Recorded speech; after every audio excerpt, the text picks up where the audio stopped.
তো দেখতে পাচ্ছি না।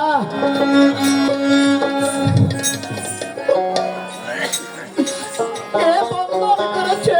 বাঁচাও, বাঁচাও, বাঁচাও, আমাদেরকে বাঁচাও।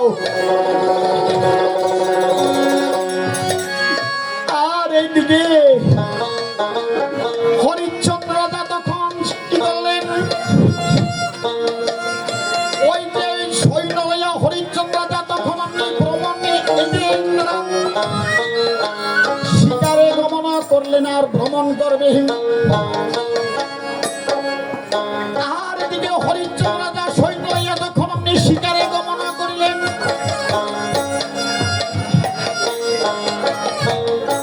ওরে শিকার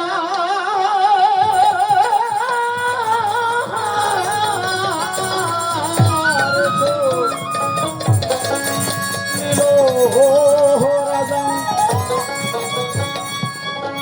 ওরে সৈন্য লইয়া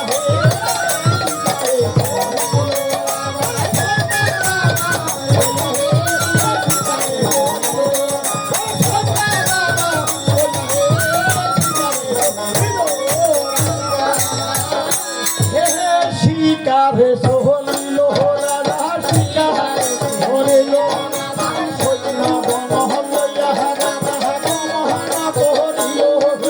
শিকার সোহলিল রাজা বনে বনে শিকার কথায় খুঁজিতে লাগিল। চলিল রাজা বনে বনে শিকার রাজা খুঁজিতে লাগিল।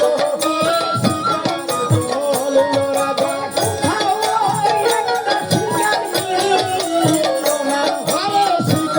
চলিল পরিশ্রান্ত হইয়া রাজা শিকার করিল। শিকার চলিল রাজা কাছে তলায় তখন বসিয়া পড়িল। ঘরে শিকার চলিল রাজা।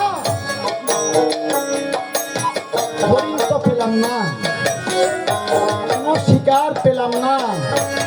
এদিকে নারীর কণ্ঠস্বর শোনা যাচ্ছে, নারীরা ডাকছে বাঁচাও বাঁচাও বলে উচ্চ স্বরে চিৎকার করছে তারা। নারীরা কেঁদে কেঁদে বলছেন,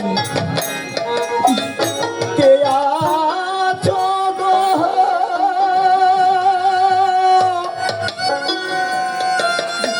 ও গো বান্ধব, দেখো নায়া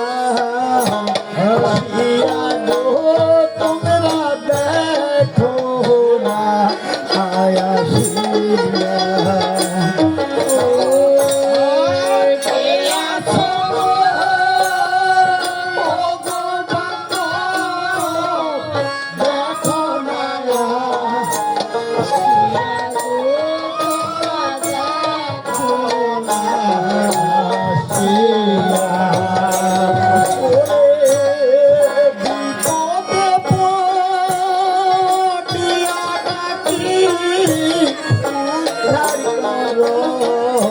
মোরে গই তোমরা উদ্ধার করো মোরে।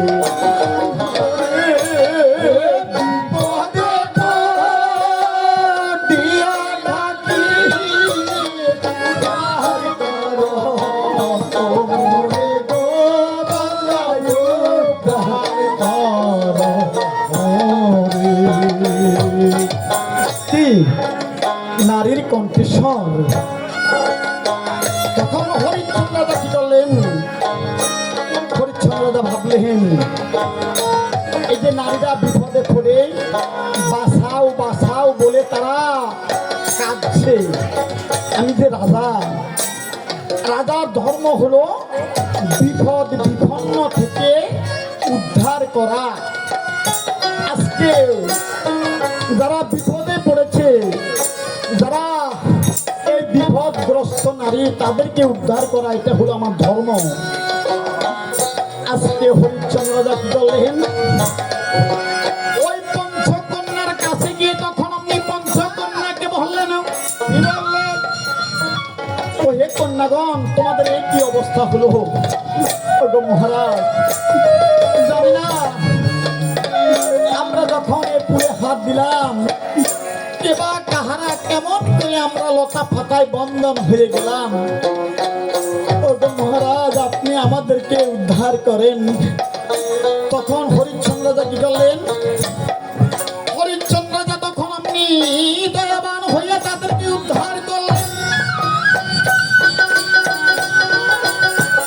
যখনই উদ্ধার করলেন, আরে পঞ্চকন্যাগণ,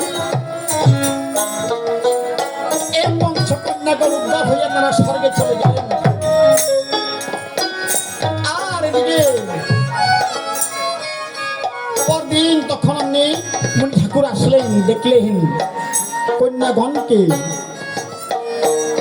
কন্যাগণকে আমি অভিশাপ দিয়ে আমি বন্ধন করলাম। কার তোমরা সাহস এসে আমি বন্ধন করেছি, আবার তাদেরকে ছেড়ে দিল। তখন সে কি করলেন? ধ্যান করে দেখতে লাগলেন। দেখলেন রাজা হরিশ্চন্দ্র। তখন আপনি এই যে বিশ্বামিত্র তখন বলছেন, রাজা হরিশ্চন্দ্র, তুমি কাজটা ভালো করলে না, তুমি কাজটা ভালো করলে না রাজা হরিশ্চন্দ্র। এই যে আমি বেঁধেছি, তুমি তাদেরকে মুক্ত করে দিলে। তখন কি করলেন রাজা হরিশ্চন্দ্র? তুমি নিজকে দাতা মনে করো। তুমি বলেছ তুমি বড় দাতা, তোমার মতো দাতা এই পৃথিবীতে আর নাই। তুমি হলে দানবীর। আজকে তোমাকে আমি উচিত শিক্ষা দেব। হরিশ্চন্দ্র রাজা, তুমি জানো না তুমি কাল সাপের লেজ দিয়ে তুমি খেলা করিতেছ। এই কথা বলে আজকে ঠাকুর তখন আপনি গমনা করলেন। আরে হরিশ্চন্দ্র বাড়ি গিয়ে তখন বড় সঙ্গ দিলেন। মুনিকে দেখিয়া তখন সে কি করলেন? মুনিকে দেখিয়া সে হরিশ্চন্দ্র রাজা সিংহাসন থেকে নেমে তখন প্রণাম করলেন। আর হরিশ্চন্দ্র রাজাকে তখন আপনি দুই হস্ত দিয়ে তাকে আপনি আশীর্বাদ দিলেন। আর বলছেন, হরিশ্চন্দ্র রাজা, আমি তোমার কাছে এসেছি, বলেন মুনি ঠাকুর, আমি আপনার কি করিতে পারি? আপনাকে কি দিয়ে আমি সাহায্য করিতে পারি? কি ধন দিব আমি ভাবি মনে মন। কি ধন চাহান আমি দিব, বলছি গাদির নন্দন। আমি যা চাই তুমি তাহা দিবে। হ্যাঁ, আমি তাই দেব। তাই যদি দিতে হয় তাহলে তুমি এই গঙ্গার জলে তুমি স্নান করে, এই যে তুমি মৃত্তিকা হাতে নিয়ে, তুমি এই মাটি হাতে নিয়ে তুমি প্রতিজ্ঞা করো, আমি যা চাই তুমি তাহা দিবে আমাকে। তখন সে কি করলেন? এই যে গঙ্গার জলে স্নান করে, এই যে বসুমতী হস্তে নিয়ে প্রতিজ্ঞা করলেন, আপনি যা চান আমি আপনাকে তাই দেব। তখন বিশ্বামিত্র মুনি বলেছেন, ওহে রাজা, এই যে তুমি আমার কাছে প্রতিজ্ঞা করেছ একখানি, এই যে আমি চাই তোমার এই সমস্ত রাজ্য খানি।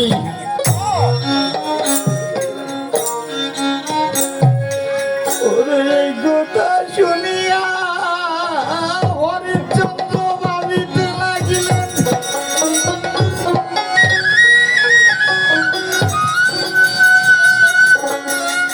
হরিশ্চন্দ্র ভাবিতে লাগলেন, কি এরকম দান তো আর কখনো কেউ চায়নি। এই যে দম চেয়েছে দম দিয়েছি, চেয়েছে টাকা দিয়েছি, করি চেয়েছে করি দিয়েছি, সম্পদ চেয়েছে সম্পদ দিয়েছি, এই যে সোনা চেয়েছে সোনা দিয়েছি। এরকম রাজ্যখানা সমস্ত আর থেকে হোসাইনি, কোথায় যাবো রাজ্যখানা দান করলে? একটা পুত্র হলো সাধনের পুত্র রুহিদাস। এই রুহিদাসকে নিয়ে কোথায় যাবো আমি বাবা?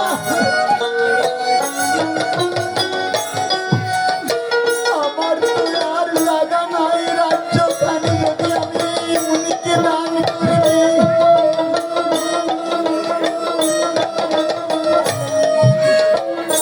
ঠিক আছে ঠাকুর, আমি আপনাকে রাজ্যখানা দান করেছি, আমি প্রতিজ্ঞা করেছি প্রতিজ্ঞা পালন করব। প্রতিজ্ঞা যদি পালন না করে হয়, তারা প্রতিজ্ঞা করে প্রতিজ্ঞা পালন করে না, তারা হলো পাপী, তারা বাক্যভ্রষ্ট অপরাধী। আমি আপনাকে রাজ্যখানা দান করে